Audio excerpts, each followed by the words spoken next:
She said, "We're not posting couple photos anymore. It's nobody's business." I agreed. Then she posted with her guy best friend the next day. Her panic when I posted with her roommate an hour later. Original post. 29 male, and what you'd call a steady guy. I'm a software engineer. I like simple, logical systems. I like code that compiles, coffee that's strong, and relationships that are honest. My girlfriend of 2 years, Alara, 27, doesn't like simple systems. She likes options and drama. She's an aspiring influencer, which should have been red flag 1. She lives with her roommate, Kira, 27, who is the opposite. Kira's a veterinary tech. Quiet. No BS, usually covered in pet hair. Then there's Reese, 28M. Reese is the guy best friend. The one every guy reading this knows. The one I've been told don't ever worry about. He's like my brother. A brother who she texts at 1 a.m. A brother who she has weekly friend dates with that she dresses way up for. I try to be cool. I really did. But my gut was screaming. Every time I brought it up. Liam, you're being so insecure. It's a bad look. Are you trying to control me? It's just Reese. God, you're suffocating me. I need friends. The gaslighting was constant. I was the bad guy. The jealous, controlling boyfriend. My friends were sick of hearing about it. I was sick of thinking about it. Then, last week, Alara sits me down on my sofa. She has her serious face on. "Babe," she says, all soft. "I've been thinking. I feel like our relationship is too public. All the posts, the tags, it just attracts weird energy. I think we should just be us." I'm confused. "What do you mean?" "Like, let's just stop posting couple photos. Let's keep what we have private. For us. It'll be so much more special, don't you think? It's nobody else's business." She framed it as a new level of intimacy. A test of our trust. My internal logic board was flashing red. It's a trap. But I just nodded. "Okay, Alara. If that's what you want. Privacy is good. Nobody's business." She beamed. "I knew you'd understand." That was Tuesday. It is now Wednesday. I'm on my lunch break, scrolling Instagram. And there it is. A new post from Alara. From today. It's her and Reese. At a winery. They're clinking glasses. His arm is slung low around her waist, and her hand is on his chest. The caption. "Some connections just feed your soul. Sparkling heart, so glad you're in my life. Hashtag besties, hashtag soul food, hashtag vibes." I just stared. The hypocrisy was so bright it was blinding. This wasn't a friend pic. This was a new relationship launch. She wanted our relationship private, so this relationship could be public. She played me. She thinks I'm a total idiot. She thinks I'm just going to sit here, respecting her privacy, while she soft launches her new man. My hands were shaking. Not with rage. With clarity. The system had a bug. Time to debug. Here's the thing. I'm not an idiot. And I'm not the only one who's sick of Alara's crap. I've been comparing notes. With Kira. For the last 2 weeks. It started when I went to pick Alara up, and she wasn't ready. Kira was in the kitchen, looking exhausted. "Hey," I said. "Hey, Liam. She'll be another 20 minutes. Her and Reese are on a vision call in her room." She said his name with so much venom. I just looked at her. "You're sick of him too, aren't you?" Kira just sighed. "He ate my last yogurt cup, and he doesn't pay for the Wi-Fi he's always on. And, Liam, she's a terrible roommate. And a worse friend." That opened the floodgates. Kira was tired. Tired of Alara's lies. Tired of covering for her. Tired of Reese being at their apartment, eating her food, and them leaving messes. Tired of Alara being 2 to 3 weeks late on her half of the rent every month, forcing Kira to cover it. We realized we were both being played. Alara was using Kira for a cheap place to live and using me for, well, everything else. So, when I saw that winery photo, I just took a screenshot. I sent it to Kira. My text, "The soul connection pic is live." Her reply, 10 seconds later. I saw. "What a joke. Are we doing this?" Me, "I'm on my way." Kira, "The lease is on the table." I left work. Drove to their apartment. Kira let me in. Alara wasn't home. "She's still at the winery," Kira said, rolling her eyes. "Good. Kira and I have been talking about this. I've been wanting to move out of my pricier 1-bedroom. Kira's been desperate to get Alara who's technically on a month-to-month sublet from her, off the lease. Kira, the primary leaseholder, had already talked to the landlord. He's fine with a roommate swap as long as the rent is paid. I signed a new lease agreement. I wrote Kira a check for the deposit and first month's rent. It was the easiest, most logical transaction I've ever made. Then we took a photo, me and Kira, in her living room. Big, genuine smiles on our faces. We're holding up our respective copies of the new lease. It's not a romantic pic. It's a business partner's pic. A we won pic. I posted it an hour after Alaris. My caption, excited for a new chapter. Turns out I needed some privacy of my own. Officially moving in with the new roomie this weekend. Couldn't ask for a better or more honest partner. Winking face hashtag upgrade hashtag lease hashtag new beginnings. I hit post. I tagged Kira. We sat on the sofa. We didn't even have time to open the beers we'd bought. My phone. Her phone. Beezes thee. Beezes thee. Beezes thee. Beezes thee. A storm. Comments on my post. WTF? Is that Alara's roommate? OMG Liam. Comments on her post. Wait, aren't you with Liam? This is shady. And then the calls. From Alara. To my phone. Missed call. Missed call. Missed call. Then texts. Delete that. Now, what is wrong with you? Are you with Kira? In my apartment? Liam. Answer me. Why would you do this to me? You know how I feel about privacy. I'm on my way. You better be gone. Kira looked at me over her phone. She's texting me too. You backstabbing snake. You're trying to steal my boyfriend. I just took a sip of my beer. Steal who? I'm single. And you're just my new roommate. Kira grinned. This is going to be messy.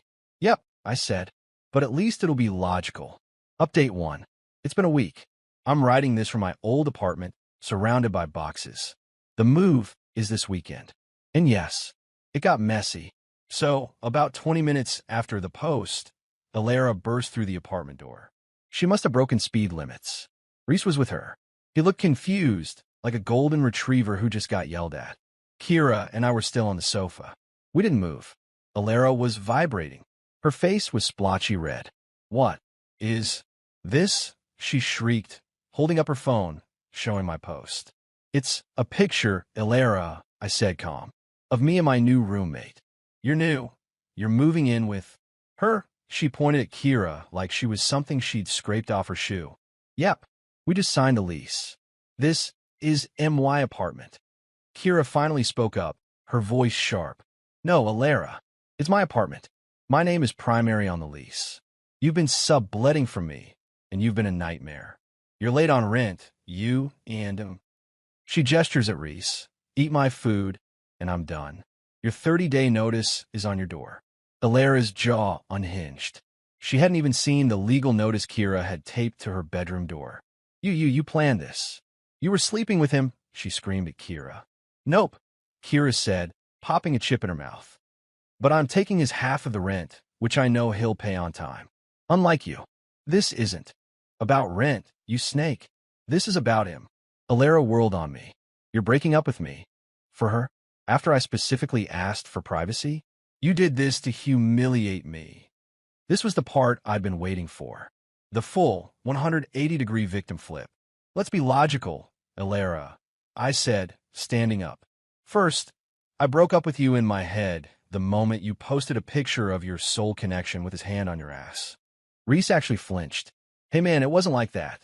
Shut up, Reese. Second, I continued, I'm not dumping you for her. I'm dumping you because you're a gaslighting cheater. Kira just happens to be the person you also screwed over, who had a spare room. It's efficient. Alara just broke. All the influencer poise cracked. You're evil. Both of you. You're kicking me out? I'll be homeless. You have 30 days, Kira said. Maybe Reese has a spare room. Reese suddenly found the ceiling fascinating. My place is it's just a studio, Alara. It's really small. The look of pure panic that crossed Alara's face. Oh, it was revealing. This soul connection didn't come with a 2-bedroom apartment. You can't do this, she yelled. I'll sue you. Both of you. For what? Kira asked. Violating the no posting couple pics rule you set? Or for legally ending a month-to-month sublet? This is my home, My stuff is here. My custom-built bookshelf. Ah, the bookshelf. This is the artifact of our relationship. I'm a software engineer, but my hobby is woodworking. I built her this massive, floor-to-ceiling, solid walnut bookshelf. It's her main backdrop for all her book talk and shelfie posts. It's intricate. It's beautiful. I spent about $1,200 on the wood alone, not to mention 60 hours of labor. The bookshelf I built. I asked. You gave it to me. It was a gift. Was it? I don't remember it that way.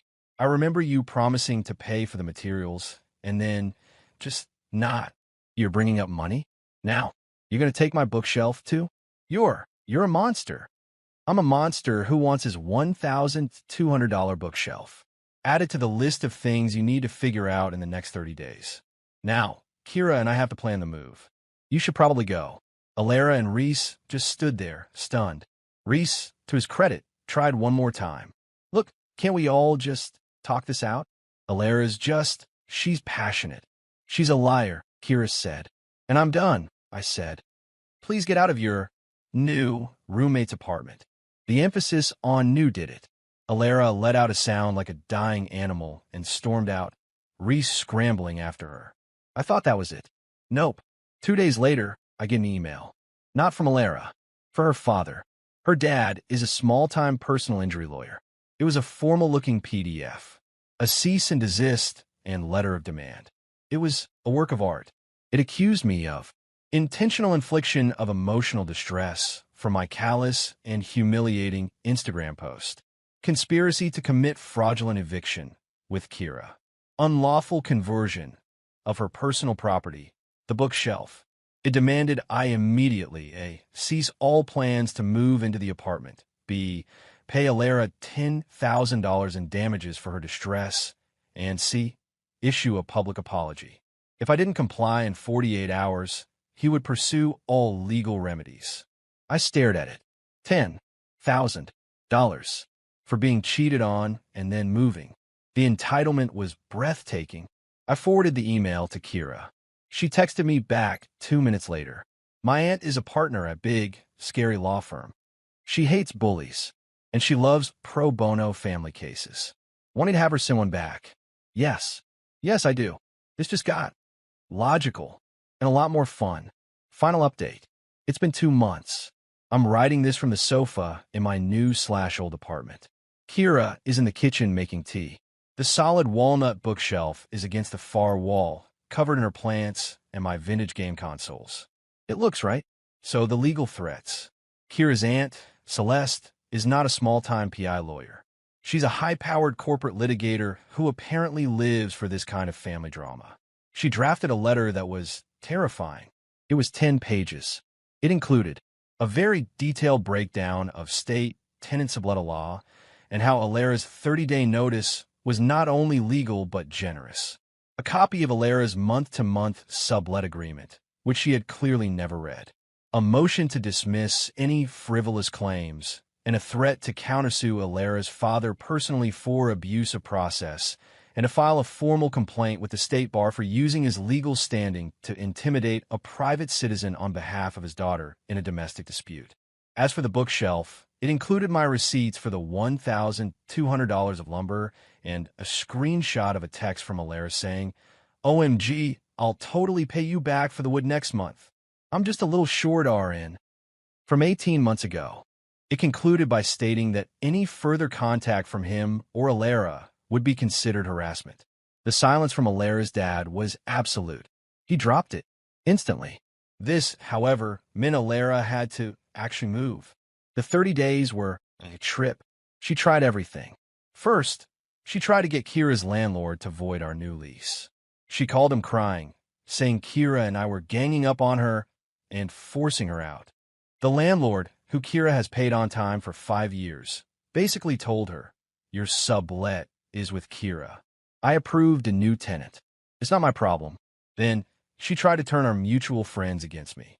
She posted a long, tearful Instagram story from her car, mascara running, about how some people, me, are vindictive and cruel, and how she made one mistake and I ruined her entire life. This backfired, because while she was crying, Reese posted a pic of his own with another girl. He had apparently also been gaslighting Alara. The soul connection was just one of many. Our mutual friend saw this. They saw her winery pic, then my post, then Reese's new girl.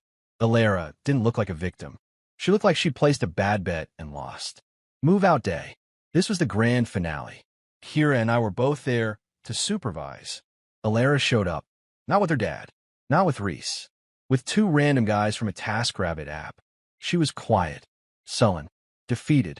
They moved her boxes, her clothes, her makeup, her 500 gratitude journals. Then she got to the bookshelf. She just stood in front of it. "I'm taking it," she said, her voice small. "No, Alara," I said, not moving from the armchair.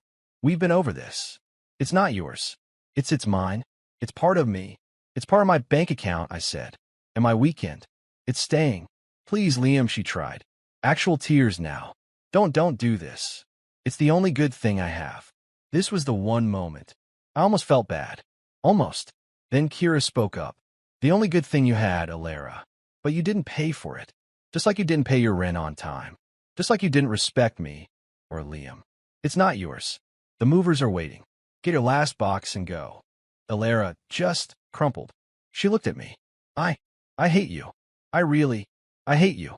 "Understood," I said. My favorite response. She grabbed her last box and walked out the door. Didn't look back.